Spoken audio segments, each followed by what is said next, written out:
each of us as individuals, okay, which would be Leo, the opposing sign to Aquarius.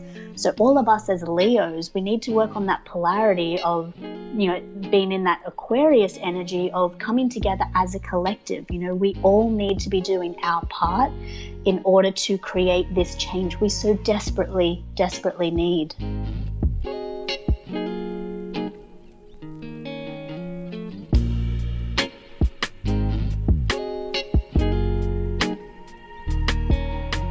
You're listening to the Feed Your Wild podcast, a conscious lifestyle show about all things nourishing for your body, mind, and soul.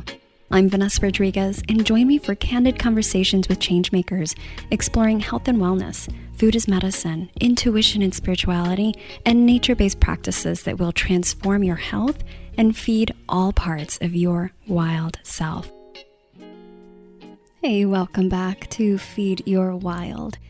I'm your host, Vanessa Rodriguez, functional nutritionist, Akashic soul record reader, and intuitive nourishment guide. And you guys, this is the final episode of 2020. What? Yes. The year is almost over, and it feels like the longest, shortest year ever.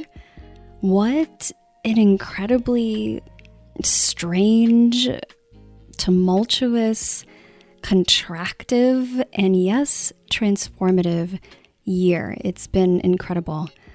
And I am just sitting really looking back and taking note, taking stock of what this year has brought forth within me and also within the collective, and also making sure to look at the things that have felt really expansive for me amidst the contractions. I have been in Chicago with my family, and I feel very blessed to be here with them. I came here to support my sister, who gave birth to a beautiful baby boy. And while I've been here, I've been traveling down memory lane, finding some very interesting artifacts that are helping me journey with my inner child, something that I began doing toward the beginning of the year. I found an autobiography that I obviously co-wrote with my parents, actually co-typed. It was on a typewriter. This was before computers, or before we had a computer, and when I was 6 years old. And so it was pretty wild reading it and remembering or becoming aware of things that were not in my consciousness.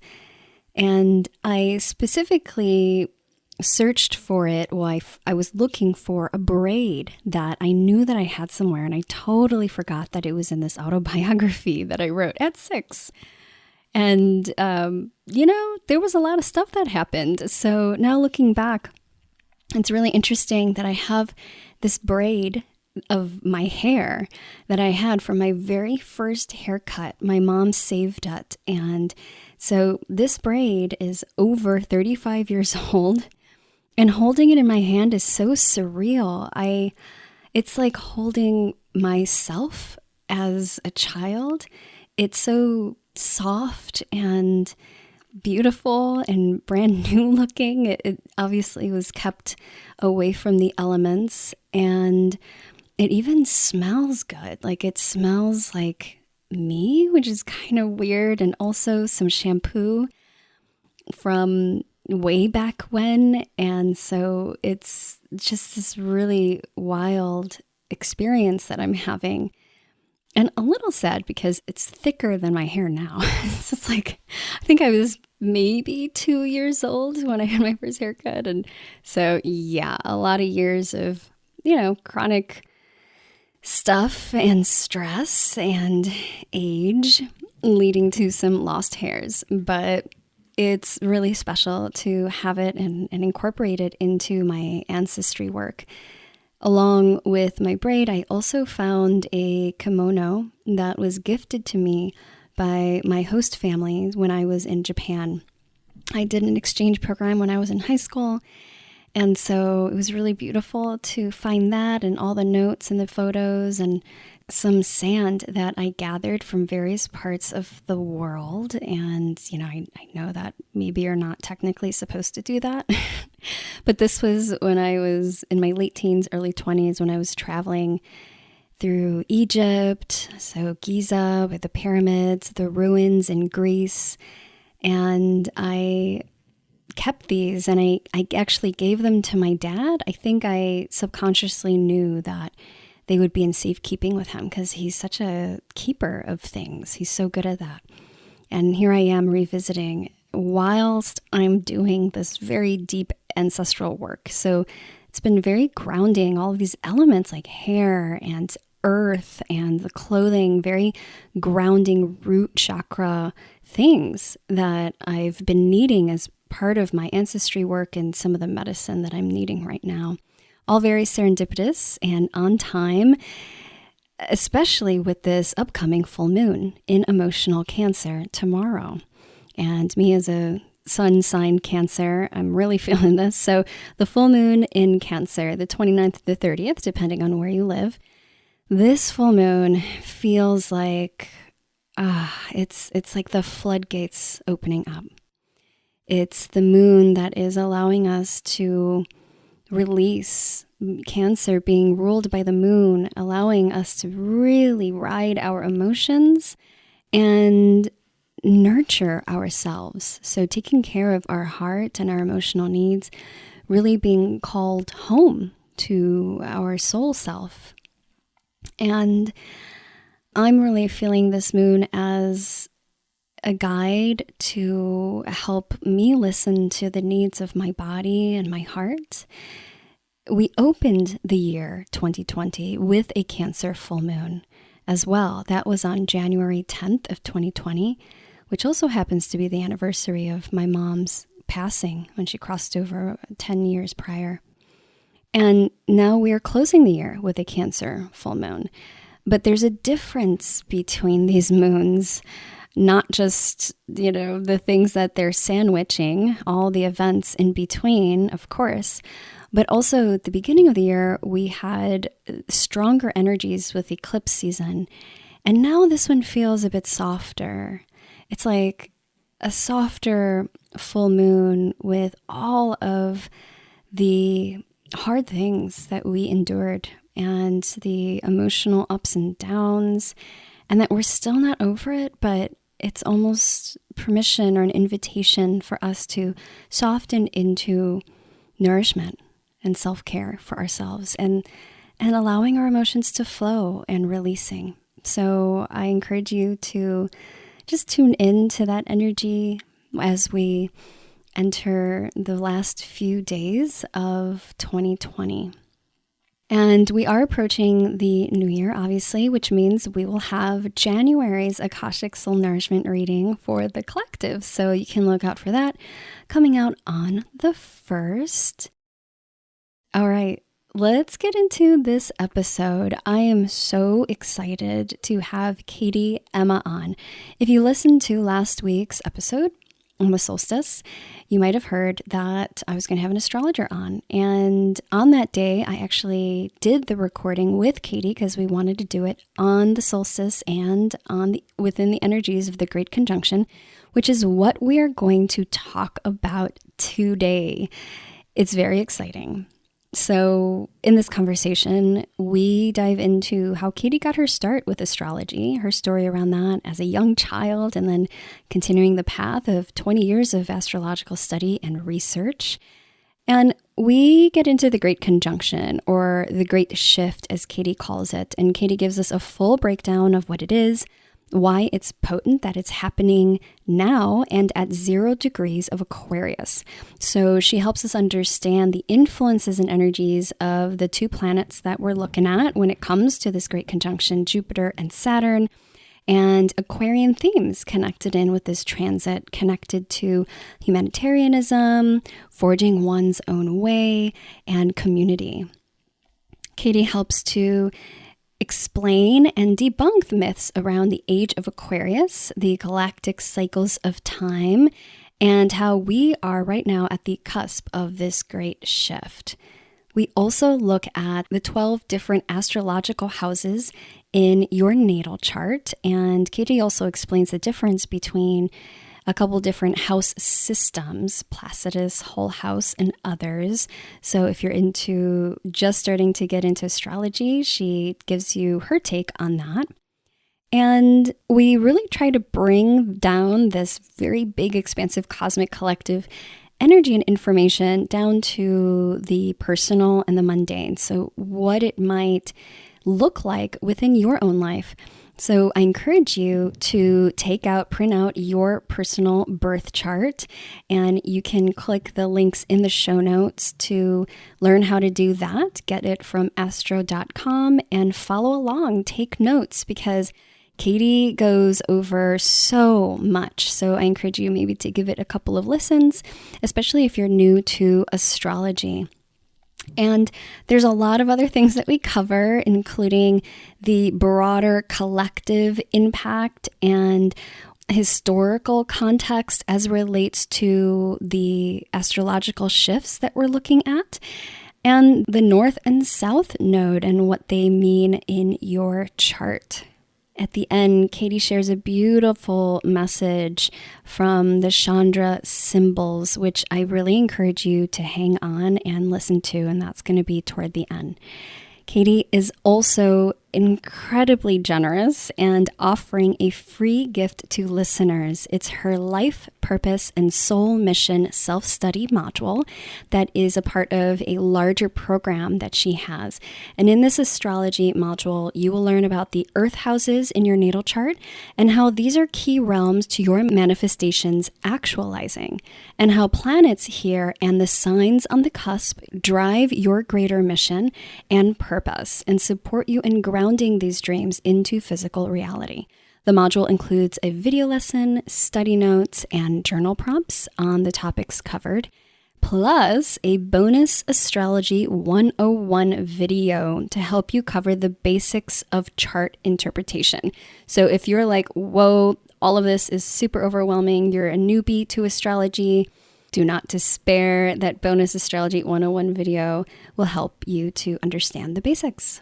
To grab that free gift of Katie's, you can click the link that I have in the show notes. You'll always find the show notes at my website, wildlyrooted.com/podcast. Look for the particular episode. All of the links are in the show notes below. You can use the discount code WILDLYROOTED, all caps, Wildly Rooted, to get that life purpose and soul mission self-study module from Katie. Phew, that is a lot. There's so much here, so let's get into it, guys. Here we go with Katie Emma. Hello, welcome back, everybody, to Feed Your Wild. Today, it's gonna be juicy. I am so excited. We have Katie Emma on the podcast today. Katie is an astrology teacher and founder of Temple of Cosmic Astrology School. She is passionate about teaching others the skill to divine the language of the cosmos and to empower the individual to heal, grow, and evolve in alignment with their own sacred cosmic blueprint. Katie teaches various astrology courses throughout the year for both beginner and advanced students, as well as courses based on evolutionary astrology and collective transits. You can discover more about her school and Katie at her website, templeofcosmicastrology.com. Katie, thank you so much for saying yes and coming on. You're so welcome. Thank you so much for having me, Vanessa. I'm so excited to be connecting with you on solstice, to be in these energies together. It's perfect timing and divine alignment. Absolutely. 1,000%. Yes. So for listeners, I reached out to Katie because I became a fan. I started following you on Instagram by being introduced to you through Natoya Hall. I'll have all these links below in the show notes for everybody. But I just really resonated with the way that you speak about astrology, astrological events, and the multidimensionality that you provide through your teachings and your messages. So I knew I wanted to have you on, and what better time than today. So we are recording this on winter solstice, or for the Northern Hemisphere, winter solstice, December 21st, and also the great conjunction or shift is happening or has happened. So we're in the midst of this energy, and this episode, when you hear it, is going to be a week later. And that's what we're going to get talking about here today. But first, before we do, I love to really start from a point of personal story, because we're going to talk a lot about the collective story with this event. And I'd love to hear you weave in your personal story, Katie, of, well, first of all, what it is that you do, and how did you come into astrology in the first place, which it truly is your life calling, it seems to me, having received a reading from you that was very powerful. So you're very much in your element. But how did that all unfold? Sure. So for me, it really has been a lifelong journey and experience. I think I started delving into astrology when I was about 9, so really young. My mum had like a really kind of, typical basic kind of astrology love book, like probably not the kind of book I should have been reading at that age, but I found it anyway.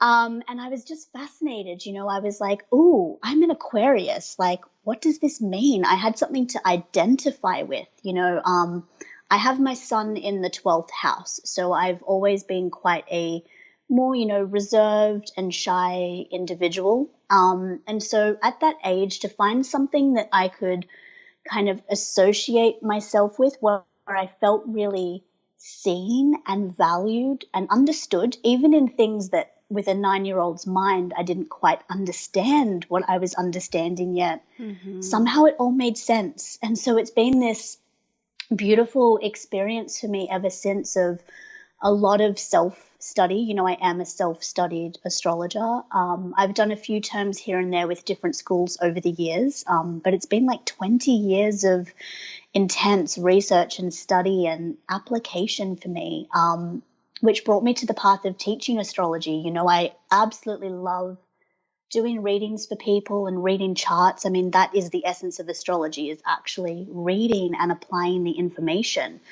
But what really kind of lights me up personally and, gets me out of the bed in the morning in terms of astrology is teaching what I know to other people, because it has helped me in so many ways. Like, we could be here for hours if I went into that. But it really can assist you in self-development. And by teaching you the basic skills, you don't have to become an astrologer to understand astrology. That's the magic of it. Mm-hmm.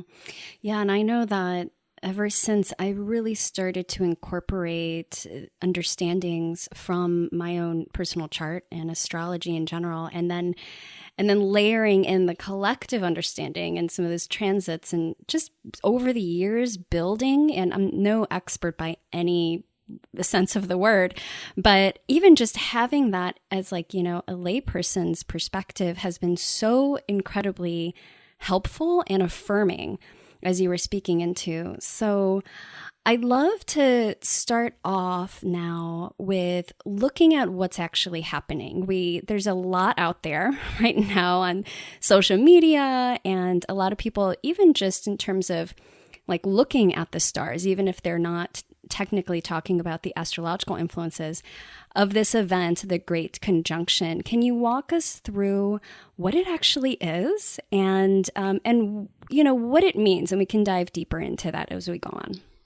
Yeah, absolutely. I think that what you touched on there, just in terms of the collective astrology, is so important, because there is so much. When we start to talk in terms of collective astrology, evolutionary astrology, or transpersonal astrology, we're talking about the planets in the solar system that have incredibly long transit periods. So we would be talking about Uranus, Neptune, and Pluto, often Saturn as well.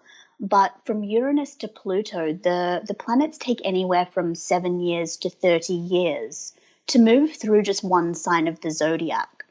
So you can see that when astrologers start getting excited about when planets move to 0 degrees, like you've probably all been reading about this month of both Jupiter and Saturn moving to 0 Aquarius today, It's a big deal astrologically. Now, those two planets have a 12-month and 2.5-year transitory period. But what is particularly sort of special and unique about this is that it's also precursing Pluto's eventual shift into Aquarius, which will come in 2024 until 2042. So we're shifting into this more Aquarius type energy, which I will also go a little bit more into, but we're coming out of this very kind of heavy earth sort of density Capricorn vibe that's been around for a couple of years.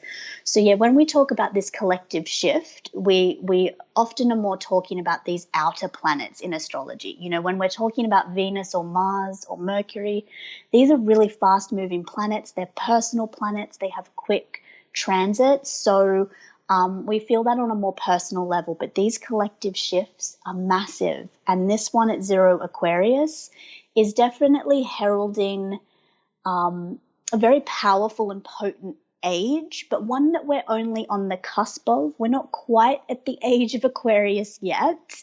And again, I will go into more depth with that as the conversation unfolds. But yeah, this Jupiter-Saturn conjunction is amazing because we have the planet of expansion and the planet of boundaries coming together. So if this is in Aquarius, it's giving us a reset around humanitarianism and, you know, social services and really power to the people. That's what excites me with this transit, is power to the people. Beautiful. And I know that there's been a lot of discussion about the age of Aquarius. And I know that there are some people who don't even really know what Aquarian energy or the Aquarian age means. Would you be able to dive into that for us? Of course I can. Of course. Like, you know, again, with astrology, there's so many layers. So it's many. Always something to unpack with kind of every question. So, you know, Aquarius is the 11th sign of the zodiac. It's ruled by Saturn as a traditional ruler and by Uranus as a modern ruler. So Aquarius is often associated with, you know, some of the keywords I just gave around, you know, like humanitarianism, around, you know, look, rebellion's a bit of an old school that gets associated with Aquarius, but, you know, there is this kind of, you know, forging their own way ahead vibe about Aquarius individuals or people that are strongly Uranian in energy. And the age of Aquarius talks about a completely sort of separate type of astrological application where we're talking about the galactic cycles of time. And this is where we have really like a 26,000 year period that we continuously cycle through and move through. And you may have heard of the Age of Pisces before, which is where we're currently at or have been at for about almost 2,000 years. And we are on the precipice or this cusp point of this Age of Aquarius shift, which is going to give humanity a complete rewriting of almost every facet of life as we know it. And so I know that you'd mentioned moving into this with the great conjunction, that this connection and the specialness that it's happening at the 0 degrees of Aquarius. What are some of the things that you're seeing could possibly unfold, you know, on a collective level? We could start there. Because of this, because of entering this energy, and like, what's the significance there, if at all, like, of it being Aquarius? Sure. So, you know, I think something that's important to note is the way that these Saturn and Jupiter conjunctions actually happen. So these two planetary bodies meet every 20 years, and they will meet in different signs, of course, around the zodiac, but they actually work in their own 200-year cycles. So what is so powerful about today's conjunction is that not only is it the first conjunction that we're having since the year 2000, that was back in the sign of Taurus, but this Aquarius conjunction is actually beginning us in this new 200-year air sign cycle.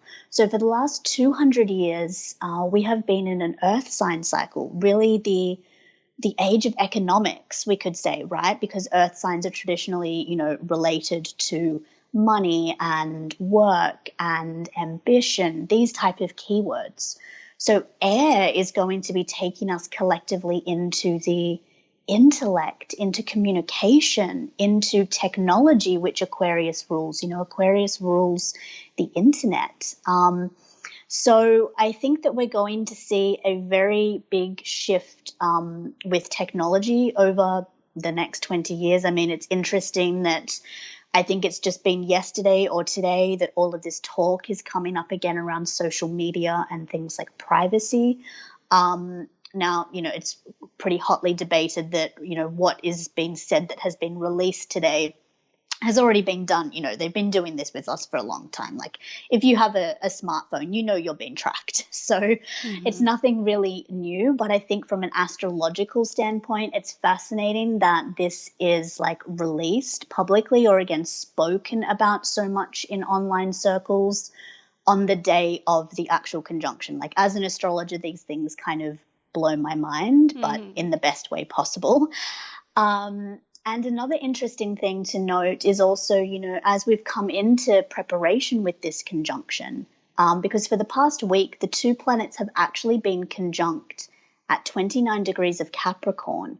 So the conjunction in of itself isn't necessarily new, but the exact meeting is at this Aquarius point. But in this past week is where they finally have started doing the COVID vaccine tests. Okay, again, technology in medical fields, maybe the vaccines of what is going to be able to open up for all of us again to reconnect socially. These are just two things I've seen in just a few days that are completely in alignment with this new 20-year kind of reset and cycle that is coming in for us. And, it makes me think about and reflect on, and I wish I was a little bit better at history in school and to have like a better understanding of context, but in just thinking about, okay, well, the past 200 years, definitely the Industrial Revolution happening, and lots of building of actual building of industry, and building of capitalism. And so I'm curious now, moving into Aquarius and sort of assigning a lot of what you're speaking to, these themes, and what that transition can look like. It actually makes me feel hopeful because, obviously, while I think we've all received many wonderful things from the past 200 years, and you could say, evolution or growth in many ways, but clearly, and so many of the listeners too, I feel can also resonate with this, that there has been so many hardships and challenges and inequalities.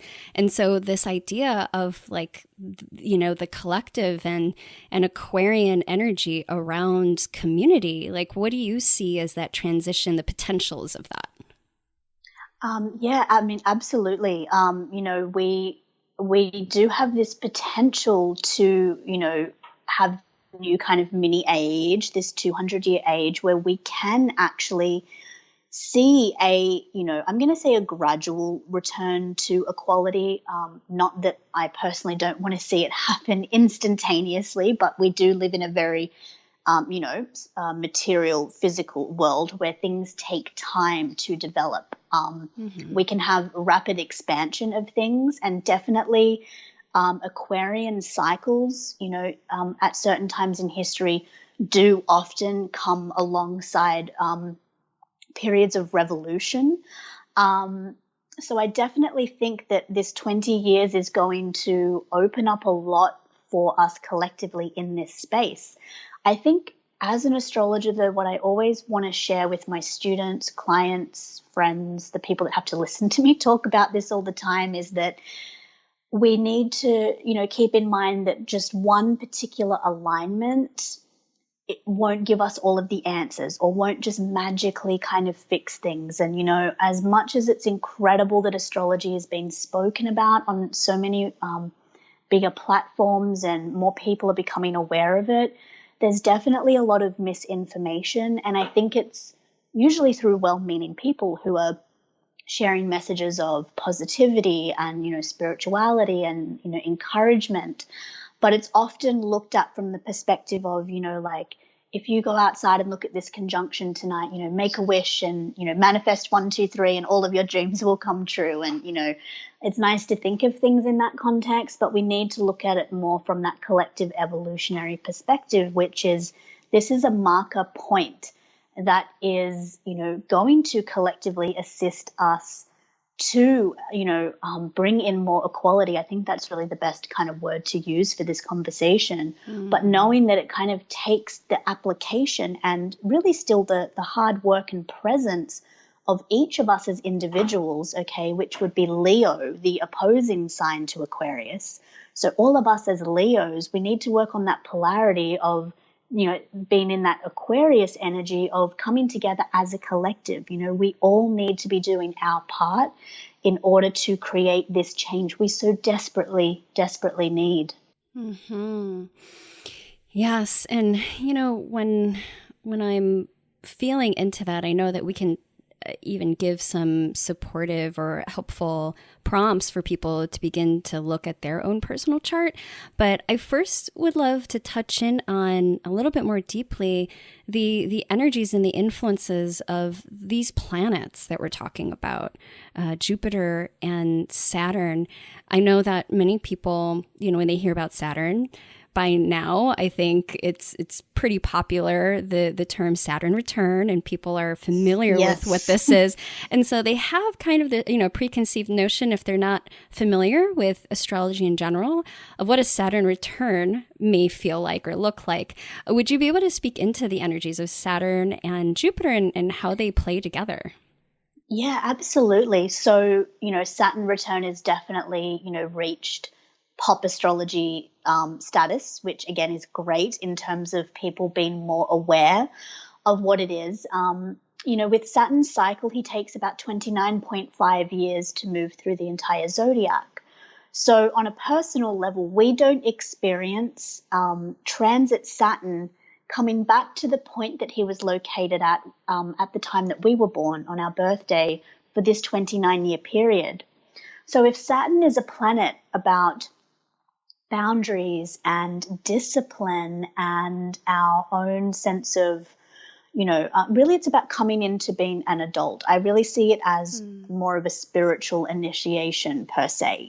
Of course we are considered adults at 18, which is actually, interestingly enough, our first nodal return, which is another aspect we can have a bit of a chat about. But it isn't really until we're about really, 28, 29, 30, where we start to actually get a deeper sense of ourselves. And how we come about that is often through, often a lot of Saturnian challenges and hardships, right? Because Saturn will kind of come in and make us face what it is that perhaps we are not facing. And this can be found in the house where we have our own Saturn located. Now, Jupiter is considered a benefic. It is the largest planet in our solar system. And I always see Jupiter, kind of as like a bit of a guardian angel. Wherever we have Jupiter in our chart will kind of be an area of our life, again, by house, where it doesn't matter how challenging things in life can get. It's sort of a corner of your life where you will maybe constantly find the universe is always kind of giving you a little bit of a helping hand.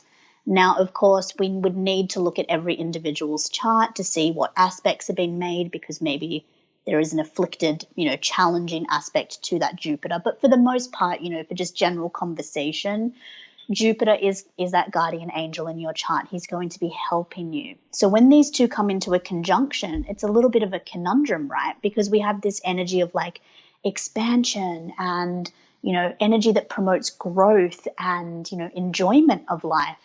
It represents abundance. But when it's coming into this meeting with the planet of, again, structures, discipline, boundaries, initiation, it can be a bit of a tentative, kind of back and forth engagement that these two planets share. But where this conjunction is then happening in your chart will show you where you are kind of having a reset come in, where this 20-year reset is happening for you in that area of your life. Beautiful. Yeah. So let's get into that a little bit more. I know that people Sure. are probably thinking, okay, this is juicy. I want to get Yep. into my chart and start looking at this and, my houses and the planets and all the things. So what do you recommend? Where do you recommend people start? And what are the prompts or the ways that we can take everything that you're saying and kind of apply it on that personal level? Sure. So, in terms of just bringing up a simple chart, I often just use a website called astro.com.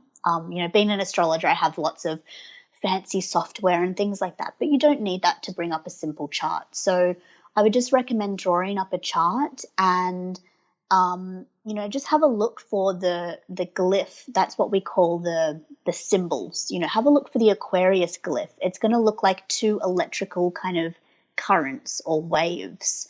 And if you can locate that image in your chart, it's going to align with a number, like it's sort of like a slice of pie. Or, when I teach my students how to read a chart, I often describe the houses can be similar to, the hands of a clock, the numbers going around a clock. So, where you have this glyph is going to show you by number what house this is. That would be my first step for those of you listening who are wanting to get into the juicy stuff and have a look where this is. Mm-hmm. Well, I have a technical question that I've actually received from listeners before. This might be, this might go over the head of those of you who maybe aren't as into it. But Placidus versus whole house, because I've heard folks doing both or either or. So what are your thoughts on that, and what do you typically use? Sure. It's such a great question, and it's a really important question to sort of reflect upon quite early into astrology, I think, because, for example, I was self-studied and I was doing it from books and stuff. I was 12 years old. What year was that? That was the year 2000. So it was kind of, internet was around, but not really the way that it is today. And, I kind of just skipped over house systems. That just wasn't something that kind of came into my sphere when I was really kind of teaching myself the basics. So I learned astrology using the Placidus house system because that is often the default house system. I still prefer to use that because that's how I taught myself to use astrology. But one of the reasons that a lot of astrologers prefer to use alternate house systems is Placidus is based, it's like the most mathematically precise type of house system. But what happens is if you are located, say, really far up north in the world, or of course really down south, because it's based on longitude and latitude, sometimes it can give you like giant sized houses and then really tiny little small ones of only a few degrees. Now, this is, of course, technically accurate, but to look at, it can be very messy. It can be a little bit confusing. So some astrologers prefer to delve into other practices such as whole sign houses, which will, how can I explain this the most simply? Say your ascendant is 5 degrees of Aries.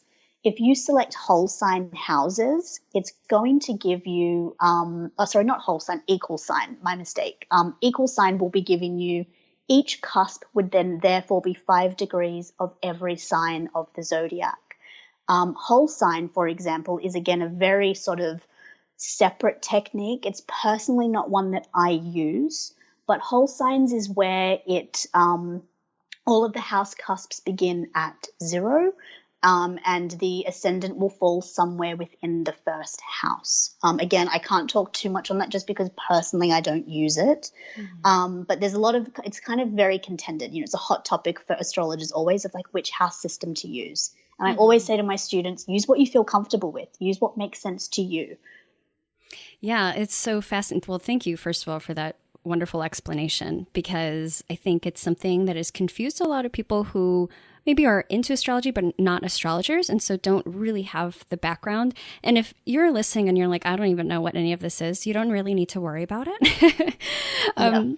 I think it just start with, as you were saying, a basic natal chart using astro.com and getting sort of like the default is a beautiful place to begin. Okay, so I'll make sure to have the links to that below so everybody can go ahead and pull up your chart if you haven't already done that or you're not familiar with that. And then once they have their chart up, you said they should be looking for Aquarius. So what would be next in terms of our understanding of this particular event and how this may impact them? Absolutely. So, to make it personal, we need to have an understanding of the houses. So, if you have 0 degrees Aquarius in your ninth house, this is going to be different, will have a different experience or impact than someone who has Aquarius, say, in, their 12th house. So learning the basics of the houses will really help you get your head around what area of your life is being affected. So for a super simple kind of rundown now, I'm just going to give one keyword for each house, just for those listeners that just want to kind of get a little bit of a glimpse. So, having the conjunction in your first house is going to bring you this new beginning or reset around the themes that we spoke about. So, technology and, more intellectual spheres, moving away from this kind of, like we spoke about capitalism and the age of economics. It's going to be applied to your first house, the house of self. Okay. So it's really like a rebirth, a reset around how you perceive yourself. It's a very physical space. The second house rules your values, your personal values, how you feel about things, how you spend your money, what you adorn your life with. The third house is communication and your immediate environment, like your local area, your local neighborhood. The fourth house is home and family, connection to your ancestral lineage. Fifth house is around creativity. It can also be around your inner child or connections with children. The sixth house is health, wellness, service. The seventh house is going to be relationships and connection. So you're going to have this new cycle kind of come into that sphere of your life. The eighth house takes it deeper than just relationship connection. This space will be around intimacy and, shared resources, merging and connecting with, another person, whether it's business or personal relationships.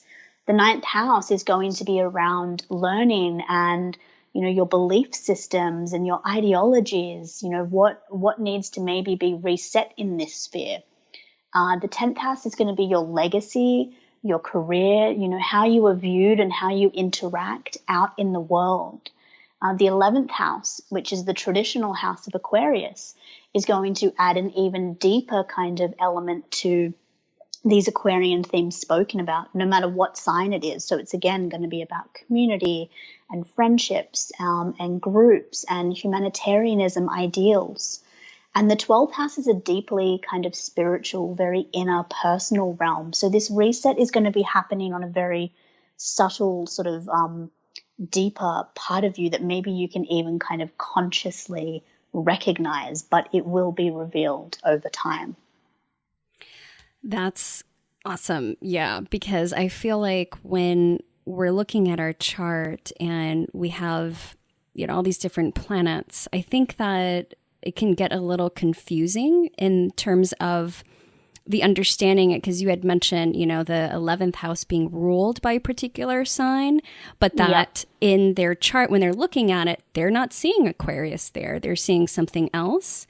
And so this might be getting maybe a little bit too deep into it, but let's take that example of the 11th house. And I'll give my chart as something that we can work with. Sure. So for example, you mentioned that 11th house is ruled by Aquarius, but I have, under Placidus, I have Scorpio and Sagittarius. So what would someone be looking for? What does that mean in terms of the influence there of having all of those energies? Sure. So, astrology is always about layers. And I think this is what does, like you said, kind of become confusing for people, because it's Mm-hmm. like if you finally realize that the 11th house is these themes we just spoke of, but then you don't have Aquarius there, it's like, I don't get it. It's like, oh, I'm just going to put this away. Like, I'm done with this, right? It's too intense. It's too much. But astrology with these layers is like, because the ascendant is what shapes our chart, it's where we take our first breath. Imagine you're looking at a clock. This would be where the 9 o'clock is. We then move counterclockwise through the zodiac wheel, and experience all of the houses in that flow and form based on whatever sign is on the cusp of your ascendant. So for you, Vanessa, off the top of my head, I can't quite remember, but I think was it an Aquarius ascendant for you? Oh, I have Capricorn? Sagittarius and then Capricorn. Sagittarius. Okay. Mm-hmm. Yep. So, Sagittarius is then what creates the flow of your chart. And then we count through all of the signs from Sagittarius back around through to Scorpio. So that's kind of how I would explain to people how you layer upon your own kind of flow of signs that will move through what the traditional rulers of each of the houses and signs are. Mm-hmm. So having, Scorpio and Sagittarius here, we would say it would be Scorpio because that's what's beginning the cusp. The line that we read for the house is always whatever the symbol and degree point is there. So really your 11th house is Scorpio. So it means that all of the things that we associate with Scorpio, okay, which can be, like intensity and passion and, all of these type of kind of, our psyche and like shadow, all of these things are applied to how you personally, Vanessa, relate out in the world with groups, communities, humanitarianism, friendships, etc. Like the way that you flow in the world is kind of colored by that Scorpio essence or aura per se. Sagittarius, of course, is also present there, maybe the first few degrees or so. But we really tend to look more at the sign on the cusp to really give us like that energy or flavor that's been put into that house. Beautiful. Yes. Thank you for going over that, because I know that I've had many questions about this and misunderstandings, just people who are wanting to explore deeper. But then, as you're saying, there's all these different layers. So I always recommend speaking with an astrologer who Yes. can see these layers because of their experience and the years and the study that they've been working with us. And I think that's where, when we're receiving insight from quote pop astrology, that there can be some misunderstandings that and quite frankly missing out on information that's pertinent to you as an individual.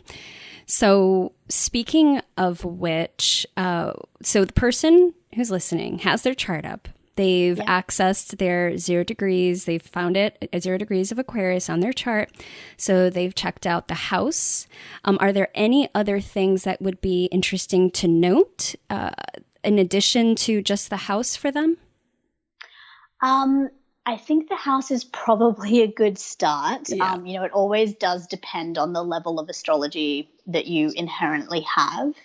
But, for example, like if you have a planet in your natal chart at, say, 0 degrees of the other fixed signs, so we could talk about Taurus or Scorpio or Leo, then you would have this conjunction via transit forming a square or an opposition to natal planets that you have. I've actually been talking a lot to some clients lately who have a lot of planets in these fixed signs. And with Saturn's transit coming through here for the next 2.5 years, all of our planets here are going to be experiencing, a Saturn opposition or a Saturn square. And these can be not the easiest of transits to experience. So this is like a perfect example of why we can't just take like a blanket kind of rule or perception of what this collective transit may be, because we need to know what's going on in your own personal chart. Like, what are you experiencing at this time? Like what are the current transits, or even deeper, like what are your progressions doing in your chart, because this is going to give you so much more depth to your experience at this time. So transits are really important to look at. Yes, thank you for speaking into that. So I want to leave space also for anything that you felt was really important to weave in, because you have, such a wider perspective and understanding and deeper understanding of how all of this is playing into the collective and how it could potentially play into one's personal path. So is there anything that you wanted to make sure that we touched in on? Where to begin? So there's a lot, but it's a good question because, I think inherently, like I sort of touched on earlier with this conjunction, it is absolutely this very powerful, beautiful reset point. But it has this 20-year kind of fallout, I guess you could say, from this point. It's not this kind of magical, like suddenly we become all seeing, all knowing, we're in the age of Aquarius type of thing. We need to think of it as this marker point of this cycle and shift changing. And the fact that we are, experiencing in our own time and space the shift of a 200-year cycle, I think that's what's really important with this. And that's why it is getting a lot of traction out there and being discussed a lot. Is purely for that. The last conjunction that we had in Taurus, I don't think was really spoken of as in much depth as we are having now, because we are beginning this new cycle. And of course, being a 200-year cycle, we are not going to experience ourselves personally the ending of this cycle, for example. So to be alive at the time when the switch takes place is definitely like a pretty cool thing, I think. And, if I look back to what was happening, the last time that we had this Aquarius cycle, it was in I'm just having a look. I do have some notes. 1405 was the last Saturn-Jupiter conjunction in Aquarius. And, if we think of that time in history, the 15th century was when we really started. It's really when the age of what they call the age of discoveries. I think there's a lot of other things we could probably call that age now upon reflection. But, the age of discoveries was initiated at that time by a lot of European countries, the Portuguese being first with this. And it was actually in that first 20-year period from the first conjunction that the Portuguese actually discovered the first of their islands off of Portugal. So it's interesting to me to see how that, Aquarius kind of, expanding into new worlds and contact with new people and new communities was initiated at that point in time. So I think that this time around, it's interesting that there is such an uprising from all of the shadow that has come up from those periods of time. And now we are dealing with absolutely needing to deal with the fact that there is a lot of unhealed shadow from that period of time that absolutely needs to push us into a new era and a new time. And I think that 2020 has started to unveil very quickly of what has always needed to happen. A lot of us have known this, but there's also been a lot of people that maybe haven't seen this up until this year and are now starting to become aware of these changes that really need to be made for the good of all, I think. So, I love looking into the history of it. I think part of being an astrologer is also being like a bit of a pseudo-historian in a way, because time does move in these cycles. So the more that we can actually reflect upon our past, so as to not repeat it, but kind of take what we have learned and evolve. Again, thinking of Aquarius, using new technologies, new ways of being, new ways to actually create and form and, have community is going to be so important for us over this coming 200 years. I think that's so helpful to really look back historically. And, when you were talking about it, it really brought me this image of a body. I mean, I'm a healthcare worker, nutritionist. Like that's where I got my start in this alternative holistic world. And so right away I see this body that is full of inflammation and sick. And we have to go in deeply to see where these very deep wounds and infections are to start to do the cleanup work so that the entire system really gets better and has a chance to heal and to regenerate. And, I think this can also be applied and extended into Mother Earth, Gaia, and our collective bodies, I think, and energies that, a lot of people, like you're saying, the shadows coming up and we're having to look at these very inflammatory things, but they were there all along. And so while as painful as it is, it's like the very real, I'll call it cleanup work that needs to happen in order for us to move forward in a way that is healthier or aligned with, our visions of a more beautiful world. So thank you for speaking into that.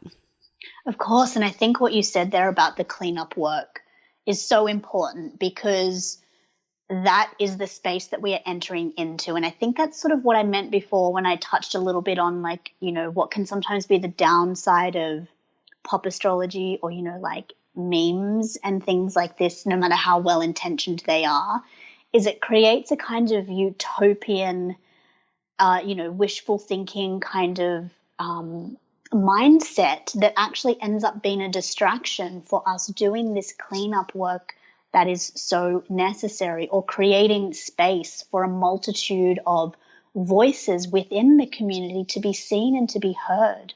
I think that there is a real shift to a lot of people stepping back so that a lot of powerful, much needed to be heard voices can step in. And I really feel like this is going to become more and more apparent and hopefully implemented over the next 20 years. Mm-hmm.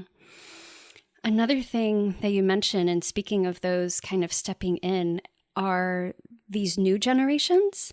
And you had mentioned, we're really living at an age where this is kind of the beginning of all of that. And so it reminds me of this Akashic reading. I do a monthly Akashic reading for the collective on the podcast. And this reminds me of one that came through in September of 2020.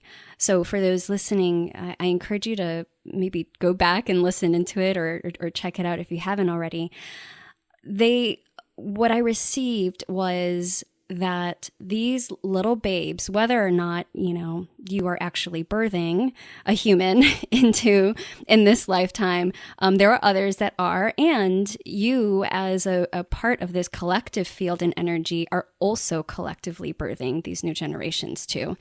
But that these little babes that are coming in with this new generation are born with like a different set of knowing and programming. And that we, those of us that are alive today, shouldn't feel like we're going to be missing out, the FOMO, of that new earth that you're referring to, because I think that I'm hearing that a lot as well. I also have used that terminology, coming into this new age and new earth and really seeing that come in, but we're most likely not going to see it in its most expansive, expressive form in our lifetime. And one of the messages that I received was like, that's part of our purpose here, is to be part of that energy that initiates it so that the others can do the work. And then obviously, if we choose to come back in another life, we can maybe experience it as well. But I just wanted to remind people to maybe listen into that to see, if there's anything that resonates for them about it. Yeah, absolutely. Because I think that we, it's not to, I'm definitely like, I don't want to be that person to be like, you're not going to experience what it is that you desire in this lifetime. It's not like that. But, we're speaking, when we are speaking from this collective level, mm-hmm. it's so much more than the personal. So we have to realize that we are, way showers, and we are the ones that are here at this time to do the work. And often part of doing the work is leaving it unfinished to be taken on by those with more capability or more open-mindedness or different sets of skills. And I think that, our generation now is really starting to push hard for these changes that should have been implemented a long time ago. Mm-hmm. But it's a process. In terms of the ages, which I touched on before, the age of Aquarius, like we know that this is a terminology that has been thrown around a lot lately, and with reason, of course, but not quite, again, for the reason that people may be necessarily understanding or kind of integrating. And it is that when we have these shifts from these ages, so when we're talking here about like galactic time cycles, if these signs are changing only like every, say, 2,500 years over 12 signs into a 26,000 year period, this isn't like an instantaneous kind of, oh, I woke up and now I'm in the age of Aquarius. This takes many, many years to be integrated and synthesized and kind of aligned with where we are collectively shifting. So we are actually born at a time, a couple of 100-year period, where we're kind of living in between these two worlds.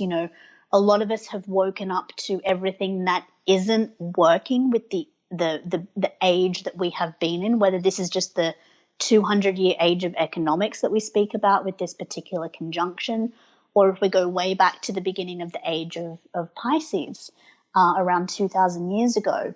But we're just not quite at that point yet. The age of Aquarius will kind of come in. Again, this is very contended between a lot of astrologers and scholars and different things like that. People are always going to have their own kind of opinion, but from a purely astrological perspective, the dates aren't for around another 150 to 200 years. We're very much in this shift point. And I think that, to me, that makes a lot more sense, because to me, I feel like we're constantly living in a shift point, right? Almost daily, really, especially 2020. And this is only going to keep building and accelerating as we, are breaking down more foundations and structures to be preparing for this new phase that is coming in. So again, it's not to kind of leave listeners feeling like disappointed, but it's more to encourage you that the work that you are doing on a personal level that may feel like it's not really doing anything at all is truly paving the way for what we are all here as this broader collective are putting into place, kind of one moment or one brick at a time. Yes. Well, we're already coming at time, and there are so many other questions that I have, Katie. So I first want to check in with you and see, do you have a few more minutes to hang on and speak into a couple more things? Absolutely. I'm happy to keep this going. Sure. Awesome. Okay. Because one of the things that came up, and I think we're circling back to something you had mentioned way back in the beginning about one's personal path and their soul path. And I know that you had mentioned part of the significance of the North Node or the nodes in one's chart. Is there something of value that you feel in looking at that at this time for people who are looking at their chart and wanting to understand their path a little bit more deeply? Absolutely. The nodes are always a great place to look at. They move in 18-year cycles. So like I said, we have our nodal return at age 18. We have our second return at around age 37. The nodes, think of them as like a trajectory point. The North Node is kind of going to outlay to you, your destiny, like where it is that your soul is like yearning to move towards. But like a lot of things in astrology, it works on like an axis of polarity. So the North Node, of course, has the opposing South Node.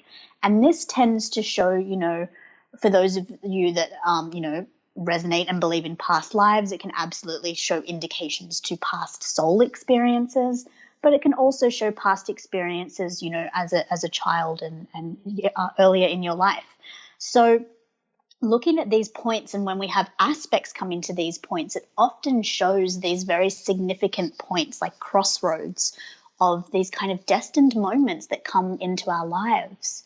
And when we have eclipses, this is when either the full moon or the new moon are happening in conjunction or opposition with the nodal axis. This is what actually creates how we can track and cycle the eclipses. So with the eclipses currently happening across Gemini and Sagittarius at this point in time, this is a highly activated space in your chart via eclipse cycles that are being kind of awoken. And, the South Node is going to encourage you of like what to let go of. Sagittarius, it's about letting go of like rigid, structured beliefs. It can be, letting go of even a lot of philosophical ideas and things like that, and maybe being more open-minded, which is the Gemini North Node, being more open to other people's perspectives and opinions, even if you do not necessarily agree with them. I think that there's this very divisive energy that has come in this year. There are many different reasons for this, and there's more in the astrology than just the nodes with this. But because they are happening on this axis of kind of belief systems and knowledge and learning, we can see how collectively there has been a very big split about, this energy of like pointing fingers a lot and, I'm right, you're wrong, and that type of thing. And I think we just need to kind of come back to, finding more tolerance and acceptance, again, to be more kind of supportive in this community environment that we are really trying to cultivate. So looking at those houses again, Gemini, Sagittarius in your chart can be a clue for you on, what is kind of being eclipsed in and out of your life around your belief systems in particular. Mm-hmm. Yeah, I know that when you did my reading, and I have my North Node in Gemini, there was so much that resonated about that, about also it sort of like part of the messenger aspect of Gemini and that connection and being open to others. I know that I've felt that all my life. I mean, clearly it's in my chart, but I see the opening of that energy, and albeit not in a like linear way or even a simple way. I think it's been very complicated, but in terms of like on social media and people that I follow, or like even just the general media and news channels, it's interesting, I think, the modes of communication and the voices that are coming up. And then also the suppression, like the visible suppression, the shadow banning, for example, of voices too.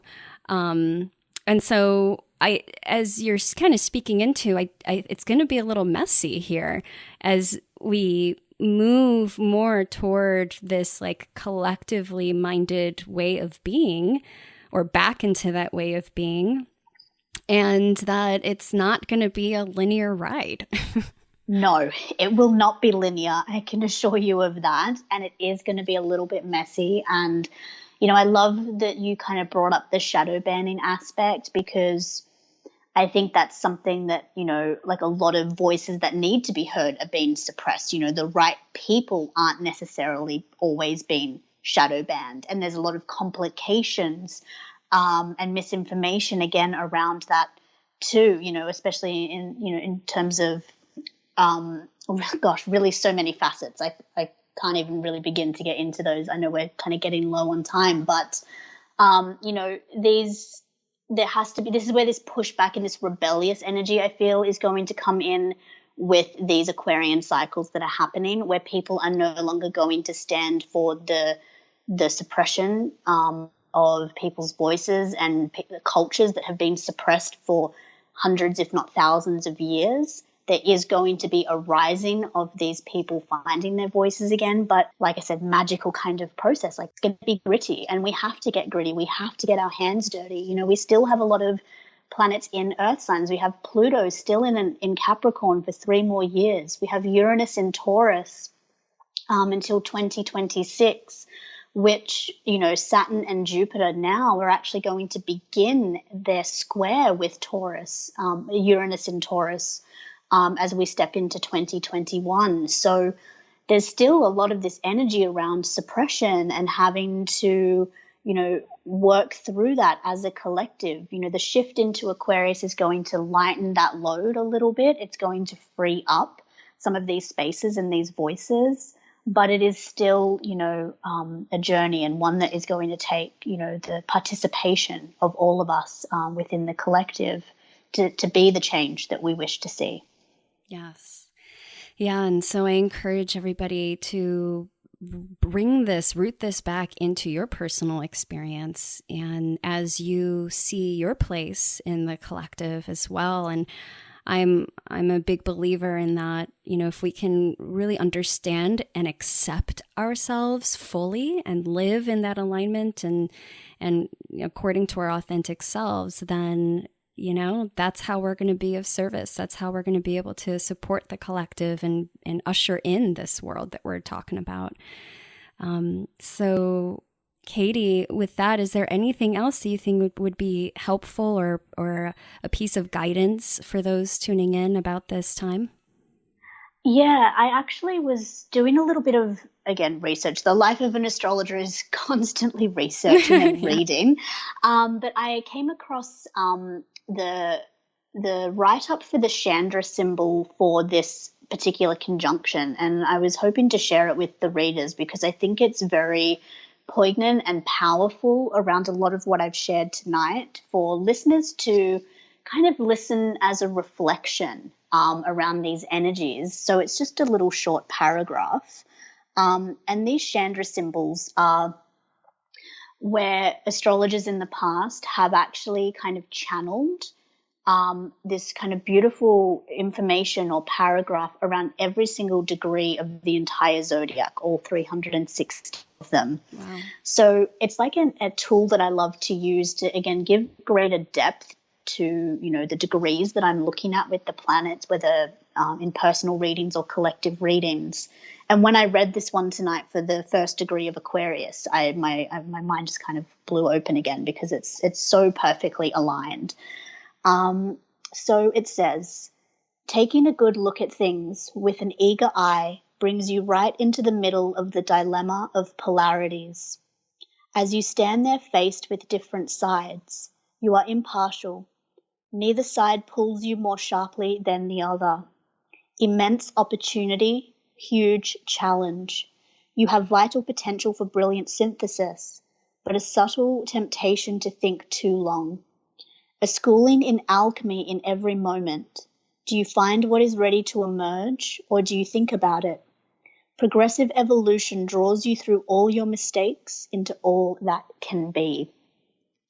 And when I read that, I was just like, oh my gosh, like that to me is just the essence of Jupiter, you know, which is the immense opportunity and, you know, huge challenge, which I see as the Saturnian energy coming into this. And ultimately it's giving us this point of progressive evolution like it speaks of. So for me, I got chills when I read that tonight before our call. I was like, oh, it's so beautifully aligned, but it is this doorway, this gateway into a very new and big cycle that is unfolding, one that I think we can't even really fathom or put into words just yet. It has to be lived. Well, I just got chills as well. And I love that they used the term mistakes, because the way that I now really understand mistakes is more of like mistakes. And so it's not so much about errors as it is about trying and doing it and then learning and doing it a new way. And so I think I'm going to go and listen back once we're done with the recording. That's beautiful. Yeah. And perhaps if you have it available to share, I can include that in the show notes as well for people. Yeah, of course. I can link that through to you to include there. Amazing. Yes. Well, Katie, I know there's so much more. I will say that I think there's enough here for folks to sink their teeth into. But I also know that you have so much to offer. And for those of you who are interested in astrology in general and want to go deeper, I'd love for you to share what you got going on and any offerings.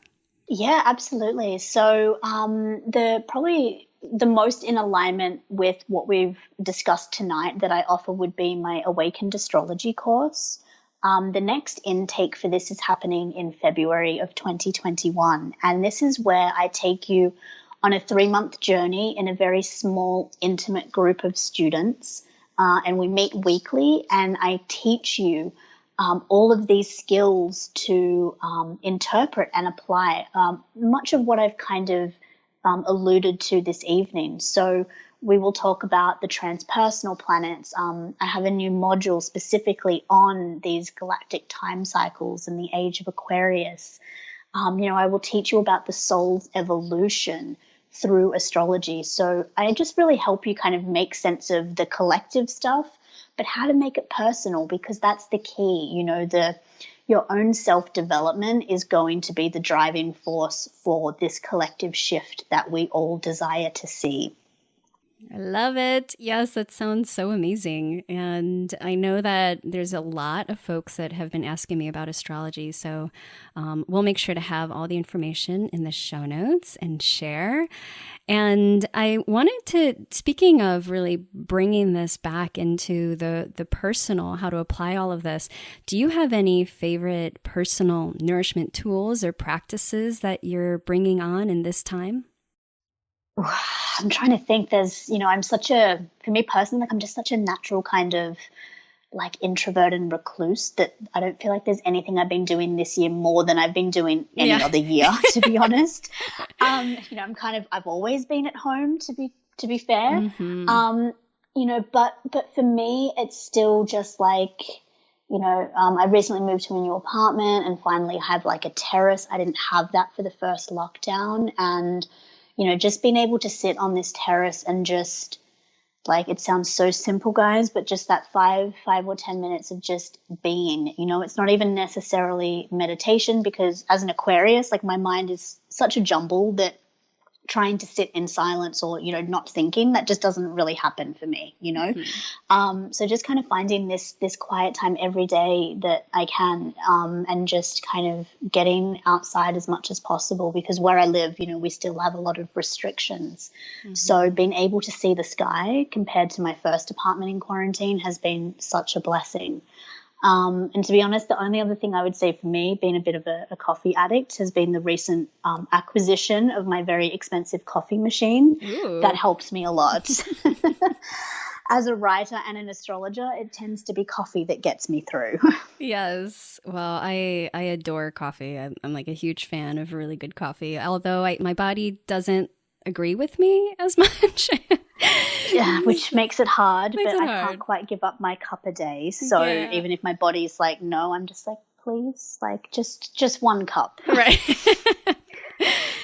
Well, it sounds like these are also things that are feeding your wild, but I would love to ask you, Katie, this question we ask everyone who comes on, to share one thing that is feeding your wild, whether that's body, mind, or soul right now. I would say it's my mind, and it's actually been a lot of the study of history that I've been doing myself lately. And, being a very airy type person, the way that I do relax is by information. That's what kind of soothes me, knowing things, learning things. And I've been using this time to just go deeper and deeper into my practice of research as an astrologer, and kind of going back into time and into the future to start to kind of synthesize what we are experiencing now. So for me, it's been reading books on medieval astrology and Hellenistic astrology, and really going back thousands and thousands of years into my practice. To be honest, for me, it's always astrology. There probably should be something else feeding my wild, but it's always astrology for me. I hear you. I feel very similar to you. I'm a homebody, and I like to just research a bunch of esoteric stuff. Right? Yeah. I'm exactly the same. Well, it is my hope and my intention that we have brought some rootedness to this information for all of you listening in today. And of course, reach out to Katie and I if you have questions, if this resonated. We'd love to hear from you. On Instagram, I'm at Wildly Rooted. And Katie, would you like to share your handle? Sure, mine is just Temple of Cosmic Astrology. Perfect. All right, Katie, thank you so much personally, for all of the insight that you've provided me. And I highly recommend listeners to book a personal reading with you, because there is so much wealth of information and an affirmation that came through in those readings. So I really appreciate your services, but also your work in this world in, distilling this really big and complex information through our star family and into an understanding that we can walk with. So thank you so much for hopping on today with us. You're so welcome. Thank you so much for the time. And it's a gift to be able to connect with you and your listeners and to try and, break down this very complex cosmic information into language that we can all understand and resonate with. That's always my goal and my hope. So thank you so much.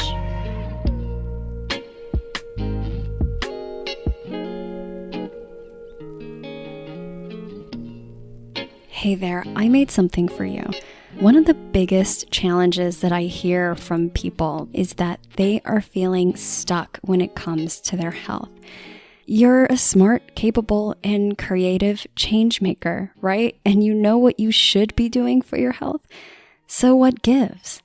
Well, it's not about willpower.